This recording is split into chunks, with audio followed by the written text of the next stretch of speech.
조선시대에 있었던 일인데요. 참판댁에 반석평이라는 나이 어린 종이 있었습니다. 그런데 이 종이 아주 성실한 데다가 또 그 자기 아들이 공부를 하는 데서 방에서 같이 못하고 밖에서 듣는데도 얼마나 머리가 좋고 탁월한지 주인이 보기에 이 아이는 이 성실한 데다가 이 특별한 재능을 가지고 있는 아이인데 평생 종으로 노예로 살게 해서는 안 되겠다. 노비로 살게 해서는 안 되겠다. 그런 생각이 들었어요. 그래서 이 아이에게 길을 열어줘야 되겠다 싶어서 종문서를 다 찢어버리고 그 아이를 방면해 줬어요. 그래서 더 이상 노비가 아니라 이제 양민이 되게 했는데 먹고 살 길이 없잖아요. 그래서 살 길을 마련해 줬는데 몰락한 가난한 그 양반댁에 양자로 들어갈 수 있도록 길을 열어줬습니다. 그래서 이 아이가 노비에서 이제는 양반으로 신분이 바뀐 겁니다. 훗날 이 반석평이라는 아이는 그 양반집에서 공부를 해서 과거에 급제하고 또 참 형조판서가 되었어요. 그래서 형조판서가 돼서 말을 타고 행차를 하는 중에 형조판서 납시오 하고 그 행차를 하는데 그 앞에 보니까 낯익은 얼굴이 있는 거예요. 알고 봤더니 자기가 옛날에 섬겼던 주인의 아들 이오성이라는 사람이었어요.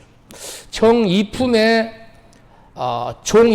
형조판서인 반석평은 그를 보자마자 말에서 뛰어내려와서 초라한 행색의 이 이오성 앞에 무릎을 꿇고 큰 절을 올렸습니다. 반석평은 자기의 신분이 탄로가 나서 다시 노비가 될 수 있는 위험성이 있었는데도 불구하고 그것을 무릅쓰고 자기의 주인인 그 옛날 옛 주인의 아들인 이 오성에게 은혜를 갚고 싶었어요. 그래서 그 당시 임금님이 중종이었는데 중종왕에게 찾아가 자초지종을 밝히고 내가 어린 시절에 이게 노비였는데 저를 제가 섬기던 주인이 저를 불쌍히 여겨서 저를 양반댁에 양자로 들어갈 수 있도록 해주셨고 그래서 제가 공부를 해서 오늘날 형조판사가 되어 있습니다. 그러니 저에게 은혜를 베푼 그 옛 주인의 그 은혜를 제가 천번문이라도 갚을 수 있도록 그 아들 이효성에게 벼슬을 내려달라고 간청합니다. 그러자 그 얘기를 듣던 그 중종이 너무 그걸 기특하게 여겼어요. 그 노비를 특별한 재능이 있고 성실하다는 그 하나 이유 때문에 그 방면해줘서 그 다음에 그가 새로운 삶을 살 수 있는 길을 열어준 그 이효성의 아버지가 참 기특하다는 생각이 들었고 또 자기가 그 사람에게 은혜를 베풀려고 할 때 잘못하면 옛날 신분이 들통나서 다시 노비가 될 수 있는데도 불구하고 그것을 무릅쓰고 그 아들에게 은혜를 갚고자 이렇게 왕에게 간청하는 그 석평 그 형조판서가 너무 기특했어요. 그래서 그 이효성에게 벼슬을 하사하도록 특명을 내렸습니다. 나중에 이 반석평은 종일품, 이 정일품이 영의정 좌의정이고 그 바로 밑에 종일품인데 그 종일품 좌천성 자리까지 올랐는데 그 후손 중에 유명한 사람이 나옵니다. 우리가 다 잘 아는 분이죠. 바로 전 유엔 사무총장 반기문 씨가 바로 이 반석평 그 후손이 일개 직계 후손이라고 합니다. 아버지의 사랑의 섬김이 주님의 말씀대로 그가 섬긴 그대로 다시 자기 아들에게로 되돌아온 것입니다. 예수님께서는 성경 전체 중에 최고의 가르침을 오늘 본문에서 이같이 말씀하세요.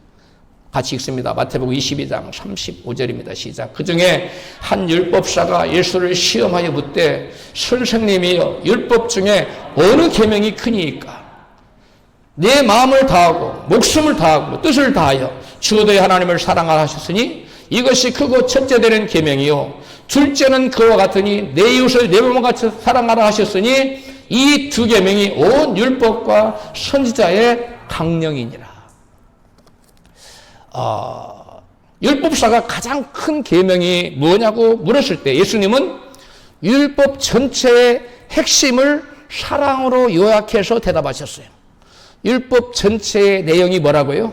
한마디로 사랑이라는 거예요. 그래서 하나님 사랑, 이웃 사랑이 성경 전체의 강령이라는 거예요. 예수님은 하나님을 사랑하는 계명과 이웃을 사랑하라는 이 두 계명이 곧 율법과 선지자의 강령이라고 말씀하니, 이 강령이라는 단어가 좀 쉽지 않잖아요. 저도 잘 모르는 단어예요. 강령이라는 단어. 이 강령이라는 단어는 헬라어로 무슨 뜻이냐면 매달리다는 뜻이에요. 매달다, 매달리다는 뜻이에요.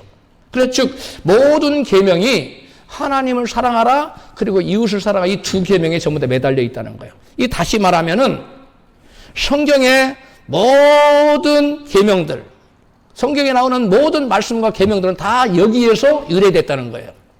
그리고 이것이 없이는 그 다른 성경의 모든 말씀은 하나님을 사랑하라 그리고 이웃을 사랑하라는 말씀에 다 매달려 있으니까 하나님을 사랑하라, 이웃을 사랑하라는 그 말씀에 대한 주석, 지혜에 불과하다는, 설명에 불과하다는 거. 그러므로 성경 전체를 한마디로 말하면 사랑하라고, 두마디로 말하면 하나님을 사랑하고 이웃을 사랑하라는 말씀이 된다는 거예요. 할렐루야. 그래서 공동번역은 강령을 골자로 번역을 했어요. 그리고 우리말 성경에는 모든 율법과 예언자들의 예언의 원천이라는 의미로 해석을 해놨어요. 따라서 이 두 계명이 온 율법과 선지자의 강령이라는 주님의 말씀은 이 두 계명이 모든 성경의 핵심적인 원리라는 거예요. 모든 성경의 핵심적인 원리가 바로 하나님 사랑과 이웃 사랑이라는 거예요. 할렐루야. 이 말인즉슨 하나님을 사랑하는 계명과 이웃을 사랑하는 이 두 사랑의 계명이 성경 전체가 말하는 모든 진리의 핵심 내용이라는 거예요. 성경 전체 내용, 진리의 모든 내용 딱 여기서 말하면 그 내용이 뭐라고요? 하나님을 사랑하고 이웃을 사랑하라는 거예요. 그러니까 예수님께서는 사람들이 지켜야 될 삶의 대원칙을 산상수훈에서 이렇게 말씀하셨어요. 마태복음 7장 12절에 시작. 그러므로 무엇이든지 남에게 대접을 받고자 하는 대로 너희도 남을 대접하라. 이것이 율법이요 선지자니라. 이것이 율법과 예언서의 본뜻이다. 표준 세번역에서 얘기했고, 또한 현대인의 성경에서는 이것이 곧 율법과 선지자들의 가르침이니라. 무슨 말이에요? 남에게 대접을 받고자 하는, 남을 대접하는 것이 바로 뭐냐면 모든 율법과 선지서에 나오는 모든 예언자들의 가르침의 내용이 바로 그거라는 거예요. 그리고 모든 율법과 예언서에 기록된 모든 내용의 본뜻이 바로 뭐냐면 남에게 대접받고자 하는, 너도 남을 대접해라. 이것이 바로 성경 전체의 여러분 가르침이라는 거예요. 깨달아졌으면 아멘 하십시다. 남에게 대접을 받고자 하는 대로 남을 대접하라는 이 말씀이 선지자들이 성경 전체에서 가르친 가장 핵심적인 진리라는 거예요. 예수님께서는 본문 마태복음 22장 37절 39절에서 하나님 사랑과 이웃 사랑이 곧 율법과 선지자들의 강령이라고 말씀합니다. 그런데 마태복음 7장 12절에서는 율법과 선지자의 강령을 뭐라고 했냐면 대접을 받고자 하는 대로 남을 대접하라는 것이 성경 전체에서 가르치는 핵심 진리이자 황금줄이라고 말씀하고 있어요. 그러므로 대접을 받고자 하는 대로 하나님과 이웃을 사랑하는 것이 성경의 최고의 여러분 핵심 진리요, 삶의 대원칙이요, 황금률이라는 거예요. 따라서 우리가 대접을 받고자 하는 대로 남을 대접해야 될 그 남이 누구냐? 우리가 내게 대접하고자 남을 대접하라고 그랬잖아요. 그 누구냐? 그것이 바로 우선적인 우리의 사랑의 대상인 하나님이고 바로 이웃입니다. 우리가 섬겨야 될 대상이 누구라고요? 우리가 대접해야 될 대상이 첫째는 하나님, 둘째는 이웃이라는 거예요. 마태복음 7장 1절로 2절을 보면 우리가 남을 어떻게 대접할 것인가에 대해서 대한 대원칙이 나옵니다. 같이 마태복음 7장 1절 시작. 남을 판단하지 말라. 그러면 판단을 받지 않을 것이다. 남을 판단하는 대로 너희도 하나님의 심판을 받을 것이고 남을 저울질하는 대로 너희도 저울질을 당할 것이다. 패전 세번역으로 읽어드렸어요. 이 무슨 말씀이냐? 무엇을 심든지 사람들이 그 심은 대로 거두는 온 우주의 대원칙이 여러분 대접을 받고자 하는 대로 남을 대접하라는 그 황금률과 똑같은 내용이라는 거예요. 지극히 작은 이웃을 존중히 여기고 사랑으로 대하는 것은 그 작아 보이는 이웃을 존귀한 하나님의 형상으로 대하는 것과 똑같은 것이라. 예수님은 우리의 하나님 아버지는 육신의 아버지보다 더욱더 우리를 사랑하는 분이시라고 이같이 증거해주고 있어요. 마태복음 7장 11절에 시작. 너희가 악한 자라도 좋은 것으로 자식에게 줄 줄 알거든 하물며 하늘에 계신 너희 아버지께서 구하는 자에게 좋은 것으로 주시지 않겠느냐. 아멘. 우리 육신의 부모가 우리 자녀들을 사랑하잖아요. 근데 그 육신의 부모가 악할지라도 자식에게 좋은 것으로 줄 줄 안다는 거예요. 근데 하물며 하나님일까 보냐. 육신의 부모하고 비교할 수 없을 만큼 하나님은 우리 하나님 아버지 우리를 더 사랑하시고 좋은 것을 주시기를 원하신다는 거예요. 할렐루야. 그래서 예수님의 이 말씀은 무엇을 의미하냐. 예수님은 우리가 세상의 그 어떤 무엇보다도 주님을 가장 귀한 분으로 알고 그분을 가장 귀한 분으로 섬기고 대접해야 된다는 그런 말씀이에요. 육신의 부모님이나 자녀들보다 더욱더 친밀한 관계를 맺고 더욱더 하나님을 가까이 하며 그분을 기뻐하라고 주님 말씀하는 거예요. 할렐루야.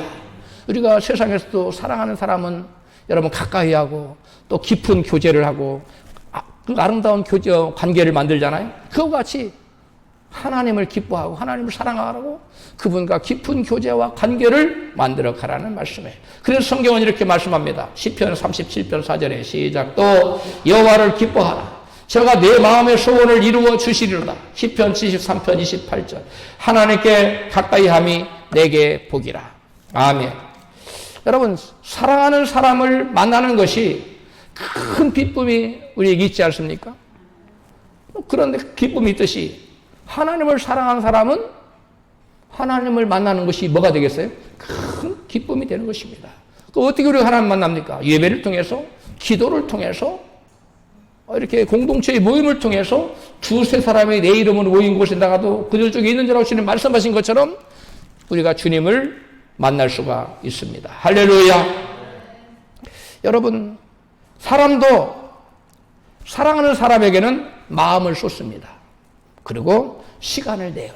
아무리 바빠도 사랑하는 사람이 정말 꼭 도움이 필요하면 내가 나의 것을 못할지라도 시간을 내어서 도와줍니다. 그리고 내가 못 쓰는 물질, 나도 부족한 물질도 사랑하는 사람은 기꺼이 쓰게 돼 있어요. 그리고 그 사람이 기뻐하는 일을 하면 어떻게든지 도와주려고 노력을 하는 것이 사랑하는 사람의 마음입니다. 여러분 그렇지 않습니까? 이게 사랑하는 사람의 마음이에요. 그 누군가를 사랑한다면 만사를 제쳐놓고 그 사람을 만나고 그 사람에게 시간을 내주고 물질을 투자하고 마음을 내어주듯이 하나님을 사랑하는 사람은 그 무엇보다도 하나님께 시간을 드리고 마음을 드리고 정성을 쏟고 모든 것을 내어드린다는 것입니다. 여호와를 기뻐하고 사랑하는 자는 하나님의 사랑을 받는다고 잠언 기자는 이같이 증거합니다. 잠언 8장 17절입니다. 시작. 나를 사랑하는 자들이 나의 사랑을 입으며 나를 간절히 찾는 자가 나를 만날 것이니라. 20절. 이는 나를 사랑하는 자로 재물을 얻어서 그 곳간에 채우게 하려 함이니라. 아멘. 많은 사람들이 예수 믿으면서 하나님 내게 좀 물질의 풍성함이 있었으면 좋겠어요. 마음에 소원합니다. 그래 기도를 해요.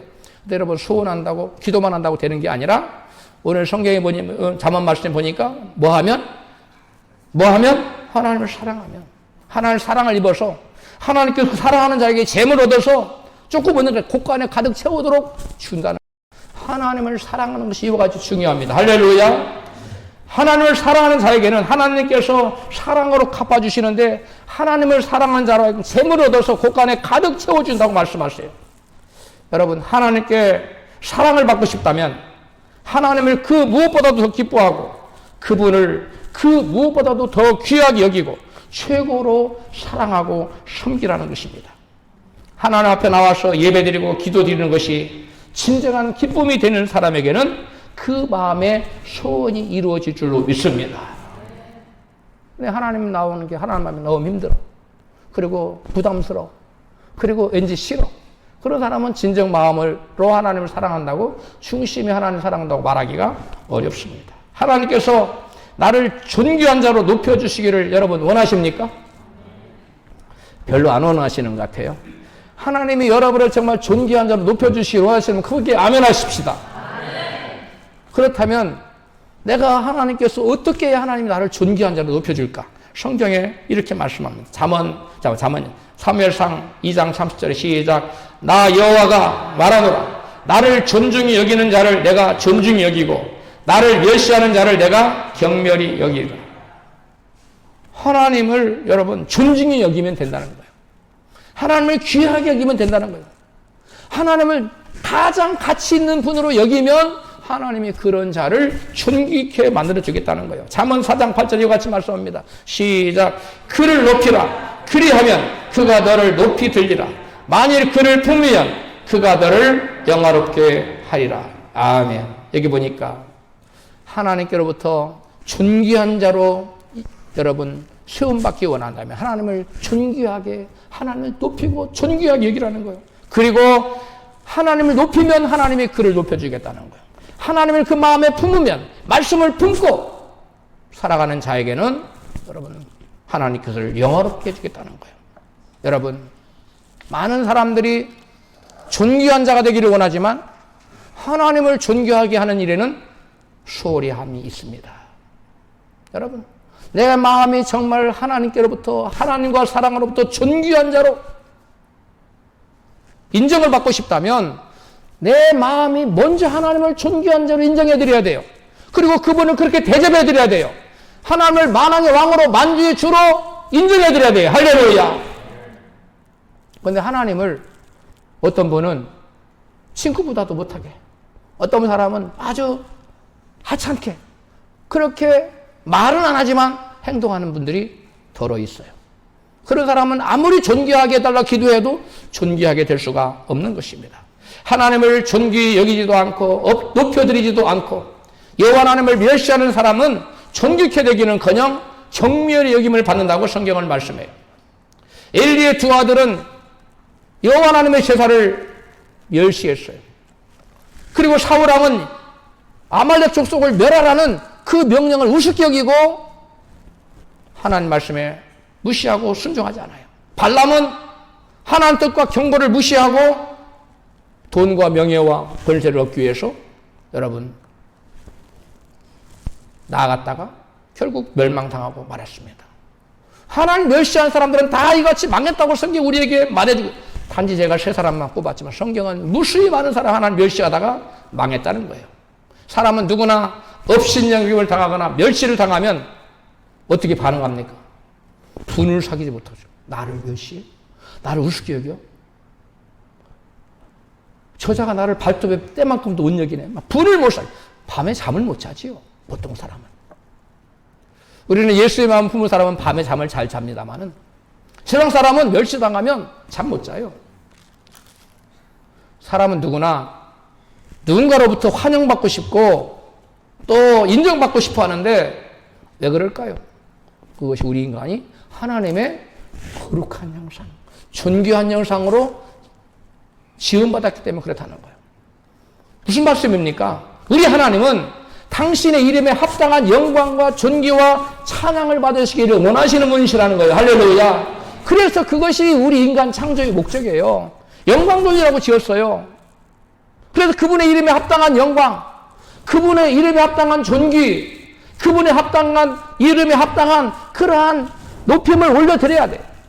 대접을 드려야 돼요. 근데 하나님을 우습게 여겨요. 하나님을 멸시해. 그런 사람은 결코 하나님으로부터 존귀 여김을 받을 수가 없다는 거예요. 그렇다면 만왕의 왕이신 우리 하나님께 우리는 어떻게 대접해 드려야 될까요? 시편 96편 8절입니다. 시작. 여호와 이름에 합당한 영광을 그에게 돌릴지어다. 예물을 가지고 그 궁정에 들어갈지어다. 그 다음에 여기 보니까 시편 또 29편 2절에 시작. 여호와 이름에 합당한 영광을 돌리며 거룩한 옷을 입고 거룩한 삶을 살고 여호와께 경배할지어다. 거룩한 옷을 입고라는 말은 거룩한 삶을 살면서 여호와께 경배하라는 거예요. 우리 하나님은 우리가 하나님께 말로만 하나님께 영광을 누리라고 말씀하지 않아요.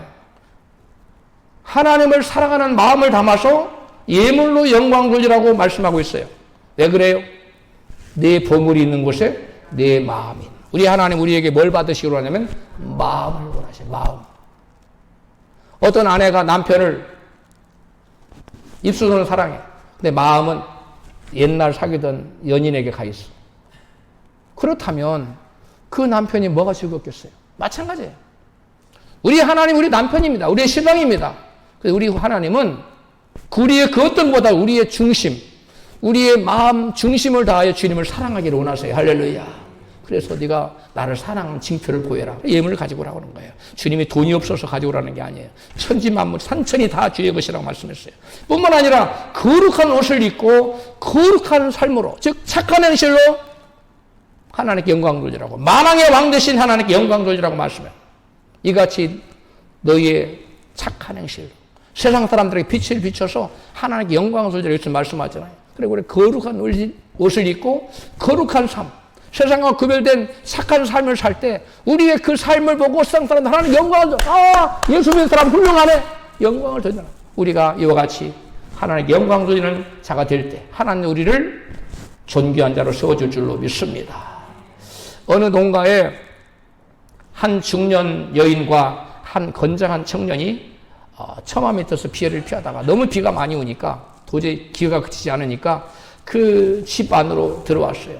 집 안으로 들어와서는 우산을 하나 좀 빌려줄 수 없겠느냐고 간절히 부탁을 했어요. 그러자 농가의 주인이 그에게 찢어진 우산 하나를 빌려주었습니다.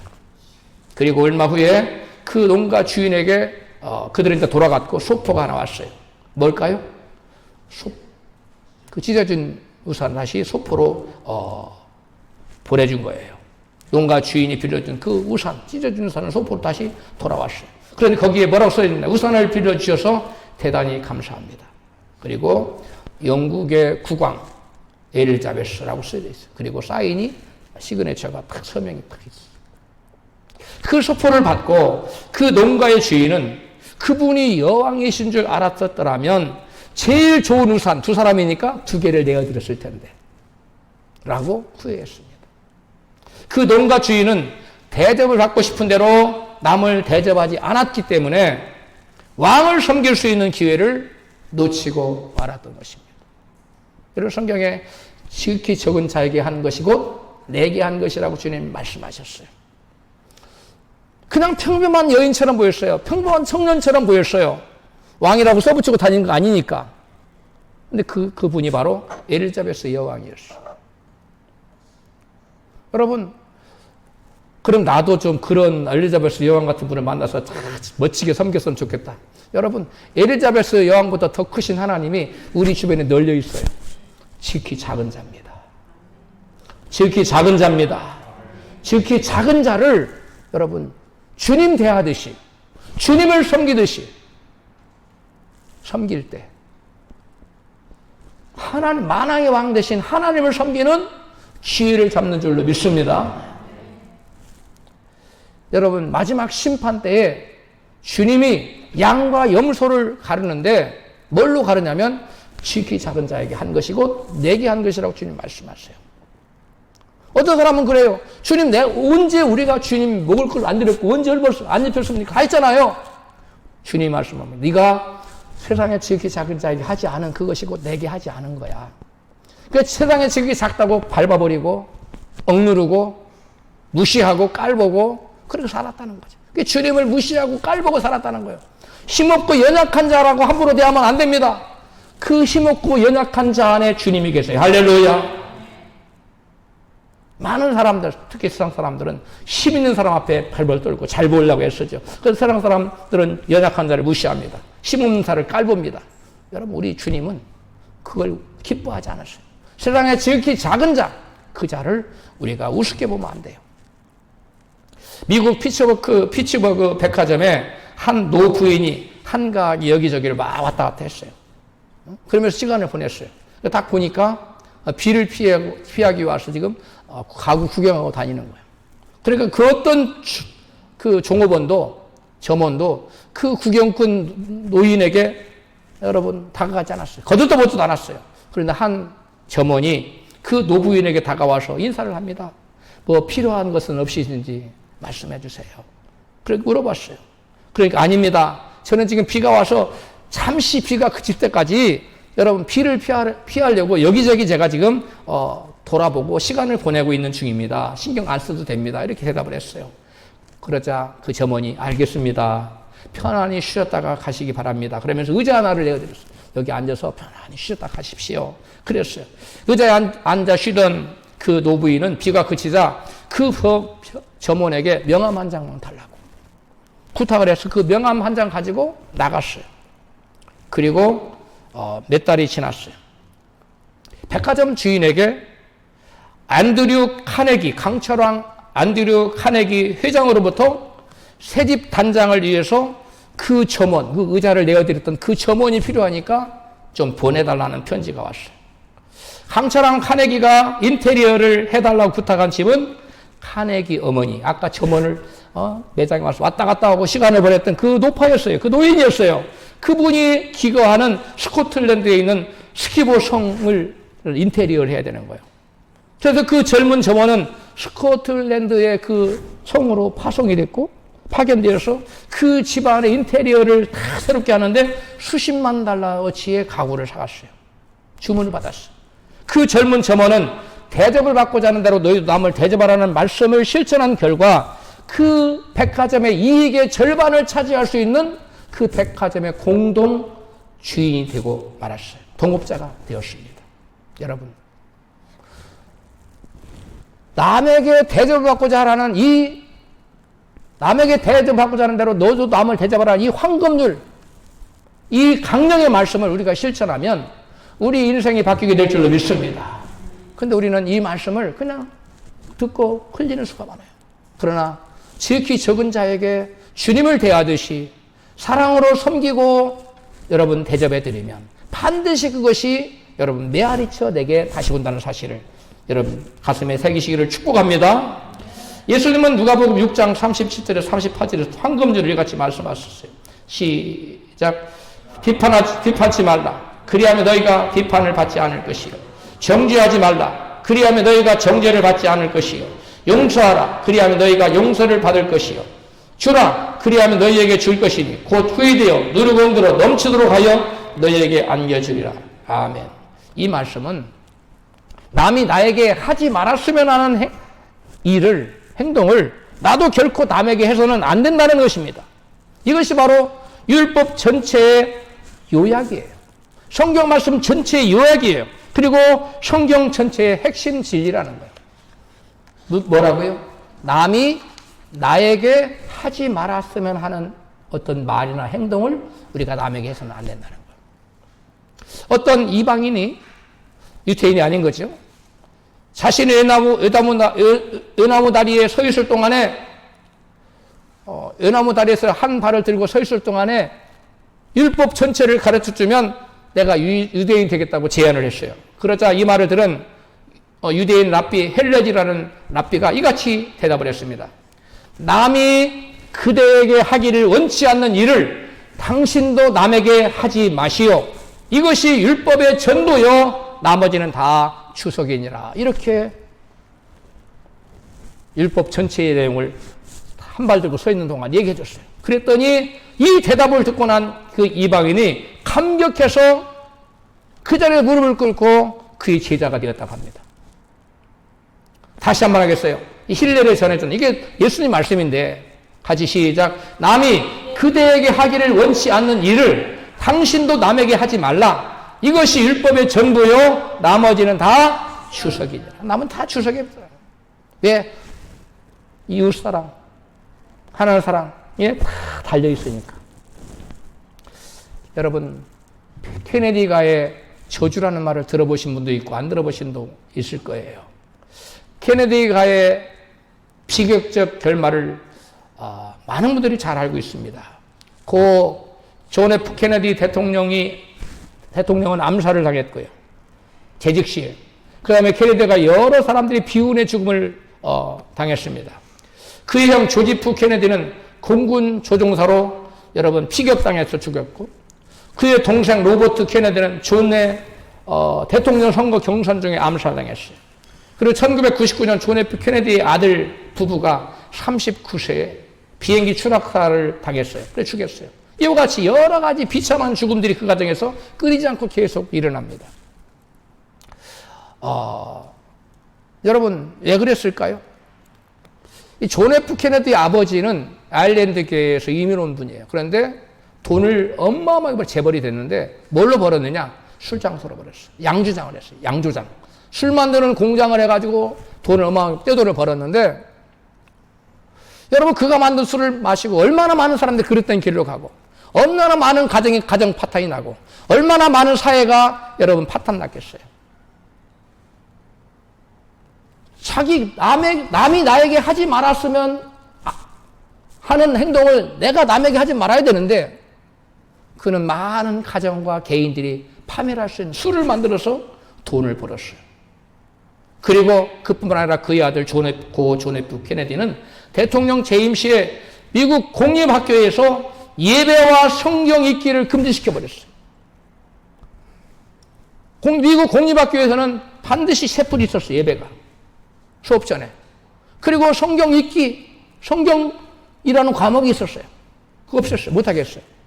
그리고 미국 공립학교에는 어디나 교실마다 10개 명을 의무적으로 붙여놓도록 돼 있었어요. 그 전에. 근데 그걸 다 철거시키라는 거예요. 그걸 다 떼버렸어요. 이게 존 F 케네디 대통령이 재임 시 한 거예요. 그 결과 얼마나 많은 젊은이들이 신앙을 버리고 하나님을 버려버렸어요. 신앙을 잃고 하나님을 버렸어요. 그리고 그런 길로 가서 자신과 가정과 사회를 파탄 지경으로 몰고 갔습니다. 오늘날 여러분 미국 학교에서 수많은 미국 학교에서 여러분 끊임없이 총기 사건이 일어나고 있습니다. 여러분 뉴스를 통해서 많이 알 거예요. 요즘은 학교뿐만 아니라 일반 사회에서 무슨 회사에서 총기 난사 사건이 질비하게 일어나고 있어요. 그 원인이 어디 있는 줄 아십니까? 사회학자들은 그 원인 규명을 했어요. 옛날에는 그런 일이 없었어요. 성경에서 예배가 있고 기도가 있고 성경 공부를 할 때는 어떻게 살아야 되는지를 성경이 가르쳤기 때문에 인간이 마땅히 추구해야 될 것이 무엇인지를 배웠기 때문에 이런 일은 꿈에도 생각지도 못했던 일이었다는 거예요. 그리고 매일 학교 교실에 가면 십계명이 붙어서 매일 그것을 읽었어요. 어떠한 삶을 살아야 되는가? 삶의 여러분 목표가 그들에게 마음속에 새겨져 있었어요. 그래서 총기 난사 사건 같은 것은 여러분 꿈에도 상상치 못했던 일인데 이때로부터 이 사회가 히피 사회, 이상한 그 약물 중독, 그리고 총기 난사 이런 사회에 어마무시한 사건들이 터지기 시작했다는 거예요.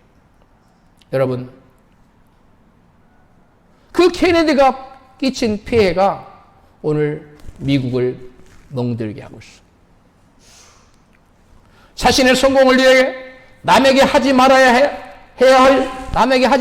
할 일을 한 결과 오늘날 케네디가 하는 비극적 결말을 맞았다고 학자들은 분석해 놓고 있어요. 케네디가 아버지가 끼친 폐해보다 그것도 술을 만 것도 엄청 잘못된 거지만 그 아들이 공립학교에서 예배와 기도를 폐하고 십자명을 떼어내버린 그 사건은 정말 어마어마하게 여러분 나쁜 일이에요. 여러분 어떤 일을 할 때 그것이 내게는 엄청 좋아. 나에게 엄청 유익을 가져다 줄 수 있어. 나의 성공을 보장하고 나의 미래를 보장하는 것이라 할지라도 남에게 손해를 끼치거나 피해를 끼치는 일을 결단코 해서는 안 된다는 것이 오늘 우리 주님이 우리에게 말씀하시는 황금률이에요.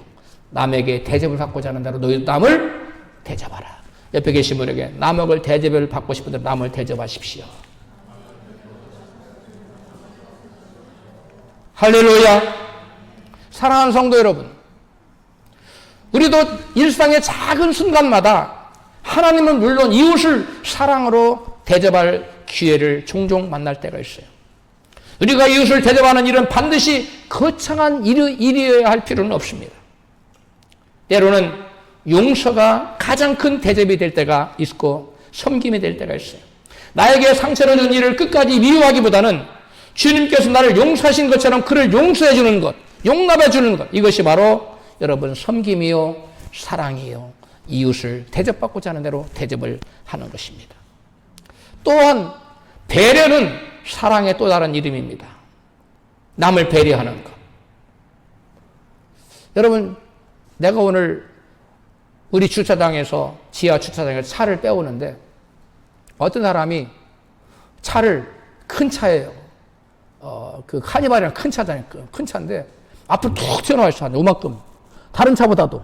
그래서 이 차는 얼마나 길이길래, 큰 차길래 이렇게 앞으로 툭 튀어나왔나. 근데 그 앞에는 또 차 한 대가 이렇게 놓여 있어요. 거기를 빠져나갈 사람 너무너무 힘들어하는 거야. 다 할까봐. 그래서 내가 그 차를 유심히 봤어요. 그래서 자기 차를 요만큼 뒤를 안 하고 앞으로 쭉 펴놓고 갔어요. 이게 바로 뭐냐면 남을 배려하는 마음이 1도 없는 거예요.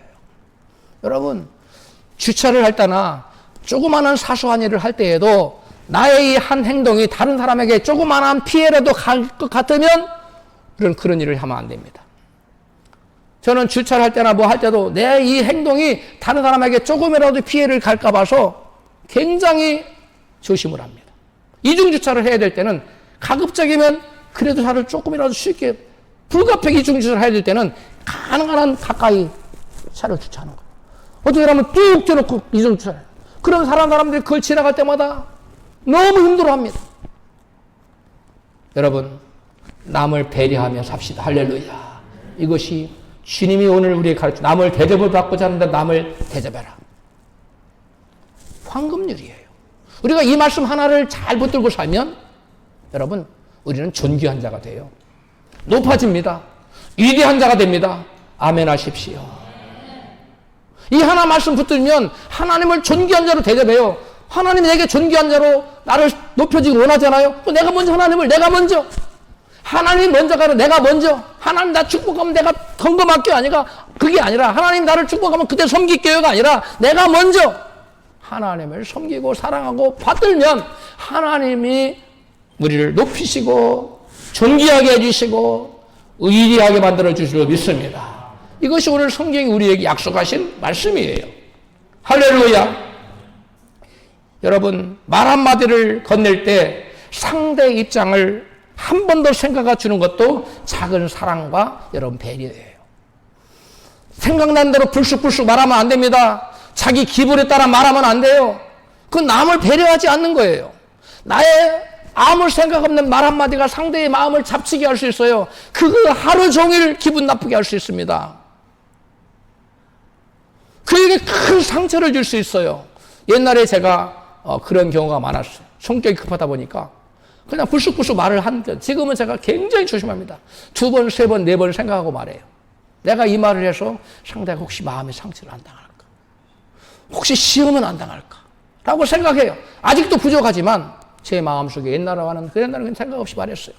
그 지금은 생각하고 말합니다. 한 번 생각하니까 2번, 3번 생각해요. 이게 뭐냐면 남이 나에게 말할 때도 같은 값이면 기분 좋은 말, 나에게 용기와 소망을 주는 말을 할 수 있는데도 불구하고 깎아내려고 무시하는 말을 하는 사람이 종종 있어요. 우리가 살다 보면 목회자 사이에도 그런 사람이 있어요. 그런 사람 되지 말라는 거예요. 주님은 같은 값이면 여러분 좋은 말, 사람에게 용기를 주는 말, 소망을 주는 말, 그런 말을 하라는 거예요. 제가 신학교 학장으로서 우리 교수님 한 분한테 꼭 들려줘야 될 말이 있어서 좀 제가 말을 했어요. 이런 일을 좀 지적을 했어요. 지적을 했는데 제 마음속에 내가 좀 더 보다 그분이 좀 멋있게 하더라고요. 그래서 생각을 했어요. 좀 친절하게, 더 온유하게, 더 내가 낮아진 모습으로 할 수 있었을 텐데라는 마음이 생겨서 내가 그분을 따로 불러서 제가 식사를 샀어요. 내가 미안하다. 내가 더 아니라고 확장 전혀 아니라고 하는데 내 마음이 그게 있었어요. 여러분, 우리가 말 한마디를 할 때도 남을 업신여기거나 무시하거나 막말을 하면 안 돼요. 세워주고 붙들어주고 용기를 주고 배려하는 말을 해야 된다는 거예요. 여러분, 주차자리 하나를 양보하는 거, 서로 막 주차하고 막 할 때 있잖아요. 그때 하세요라고. 그런 거 하나. 또 여러분 줄을 양보하는 거. 또 먼저 인사하는 거. 어떤 사람은 네가 인사하는 내가 인사 안 하지. 이게 아니고 먼저 내가 나이가 많아도 내가 윗사람이라도 먼저 인사하는 거. 그리고 이런 것들이 우리의 황금률의 삶입니다. 또 우리의 소유의 일부를 나눠주는 것도 큰 섬김이자 대접이에요. 물질의 나눔뿐만 아니라 시간을 내어서 누군가 이야기를 들어주는 것도 하나님을 기쁘시게 하는 사랑의 섬김이자 나눔입니다. 이게 배려예요. 이게 대접이에요.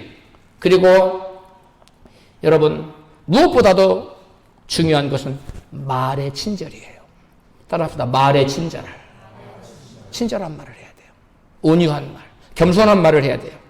바울은 에베소서 4장 29절 후반부에 오직 덕을 세우는 데 소용되는 대로 선한 말을 하여 듣는 자들에게 은혜를 끼치게 하라 그랬어요.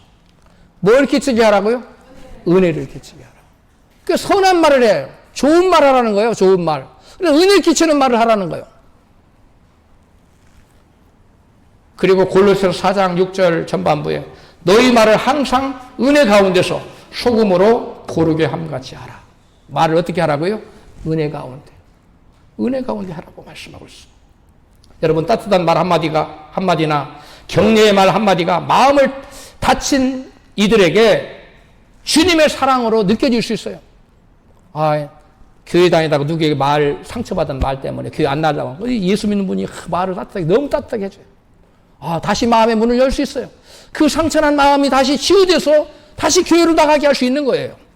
할렐루야.